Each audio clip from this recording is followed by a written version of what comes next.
Hi friends, నేను మీ MPR. మన రాష్ట్రంలో తిరుమల తిరుపతి దేవస్థానం సంబంధించినటువంటి లడ్డు వ్యవహారంలో అక్కడ అన్నప్రసాదాలలో ఏదో ఘోరం జరిగిపోయిందనే దాని మీద దేశం వ్యాప్తంగా శ్రీవారి భక్తులలో నానా రచ్చ జరుగుతూనే ఉంది. దీని అనుమానాలు తీర్చడానికి ఎటువంటి ప్రయత్నం చేయటం లేదు మన రాష్ట్ర ప్రభుత్వం.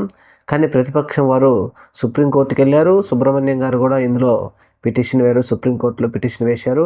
అయితే ఇక్కడ మన ఉప ముఖ్యమంత్రి పవన్ కళ్యాణ్ గారు దీని మీద స్పందిస్తూ ప్రాయశ్చిత్త దీక్ష చేస్తూ ఉన్నారు. ఆయన ప్రాయశ్చిత్త దీక్ష చేసిన తర్వాత ఈరోజు మన విలేకరుల మిత్రులతో మాట్లాడుతూ ఆయన కొంతమంది టాలీవుడ్కు సంబంధించినటువంటి యాక్టర్ల మీద వారి మీద బాగా కోపద్రుక్తులైనారు పవన్ కళ్యాణ్ గారు. వీరి మీద కోపం పవన్ కళ్యాణ్ గారికి ఎందుకు వచ్చింది అంటే, మీరు మా మీద సెటైర్లు వేయకుండా మమ్మల్ని గౌరవించండి, లేదంటే సైలెంట్గా ఉండండి, అంతేగాని మీ ఇష్టం వచ్చినట్టు మీరు మాట్లాడొద్దు అంటూ పవన్ కళ్యాణ్ గారు మాత్రం బాగా కోపానికి గురయ్యారు. ముఖ్యంగా కార్తీ ఆయన ఒక సినిమా ఫంక్షన్లో వారు సినిమా ఫంక్షన్కి వెళ్ళినప్పుడు అక్కడ ఉన్నటువంటి ఒక యాంకరు లడ్డు కావాలా నాయనా అని ఈ సినిమా హీరో కార్తీని అడగడంతో ఆయన ఏంటంటే, లేదండి ఇది ఒక సున్నితమైన విషయం ప్రస్తుతం మన రాష్ట్రంలో, అందువలన నేను ఈ విషయం మీద స్పందించలేను అని చెప్పడంతో ఆ యాంకర్ మరోసారి మోతీచూర్ లడ్డు కావాలా నాయన అని అడగడంతో, వద్దండి ఈ విషయాన్ని ఇంతటితో వదిలేయండి అని చెప్పడము అది మంచి మాటే.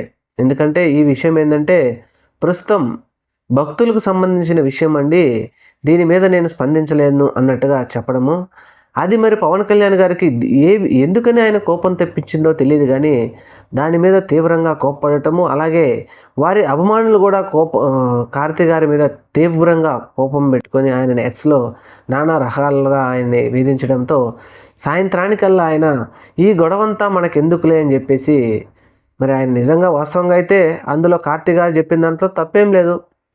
ఎందుకంటే ఈ లడ్డు విషయము అనవసరంగా ఇప్పుడు ఇది చాలామంది సున్నిత మనసులకు సంబంధించిన విషయము అని చెప్పడం జరిగింది. అంతేగాని దాని మీద ఏదో వ్యతిరేకంగా ఆయన ఏం మాట్లాడలేదు. సరే, ఆయన కార్తీ గారు ఏమనుకున్నారో తెలియదు, కానీ ఈ విషయం మీద మాత్రం ఆయన సాయంత్రానికి క్షమాపణలు చెప్పడం జరిగింది. ఇంకొకటి మాత్రం పవన్ కళ్యాణ్ గారు నటుడు ప్రకాష్ రాజ్ గారి మీద కూడా బాగా కోపానికి గురయ్యారు. ఆయన పేరు ఎత్తి మరి మీ ఇష్టం వచ్చినట్టు మాట్లాడుతున్నారు, మీరు మాట్లాడితే మాకు అనుబంధంగా మాకు సపోర్ట్గానే మాట్లాడాలి, లేదంటే మీరు సైలెంట్గానే ఉండాలి అన్నట్టుగా మాట్లాడటం జరిగింది. అయితే ఇక్కడ ముఖ్యంగా ప్రకాష్ రాజ్ గారు కూడా ఆయన ఎక్స్లో ఏం విధంగా స్పందించారంటే, టాలీవుడ్లో చాలామంది స్పందిస్తూ ఉన్నారు. ఇప్పుడిప్పుడే ప్రకాష్ రాజ్ గారు కూడా పవన్ కళ్యాణ్ గారు మీరు ఇప్పుడు అధికారంలో ఉన్నారు, ఉప ముఖ్యమంత్రిగా ఉన్నారు, ఇది భక్తులకు సంబంధించిన చాలా సున్నితమైన విషయము, దీనిని మీరు సిబిఐ ఎంక్వైరీ చేసి భక్తులకు నిజాలు తెలిసేటట్టు చేయండి, అంతేగాని దీనిని మీరు ఒక మత సమస్యగానో ఒక కుల సమస్యగానో చూసి దీన్ని ప్రజల మనసుల్లోకి వారి చెడు విధంగా వెళ్ళేటట్టు మీరు చేస్తున్నారు. అలా చేయొద్దండి. దేశంలో రాష్ట్రంలో అనేక సమస్యలు ఉన్నాయి, ఆ సమస్యలతో పాటు ఇది కూడా ఇంకొక సమస్యను మీరు చేయొద్దు. మీ దగ్గర అధికారం ఉంది కాబట్టి మీరు దానిని నిజాలు తేల్చండి అని చెప్పి ఆయన పోస్ట్ చేయడంతో ఈ విషయం పవన్ కళ్యాణ్ గారికి చాలా కోపాన్ని తీసుకొచ్చి, మరి పవన్ కళ్యాణ్ గారు ప్రాయశ్చిత్త దీక్షలో ఉన్నప్పటికీ ఎంత కోపం అంటే పట్టరాని కోపం వచ్చింది ఆయనకి.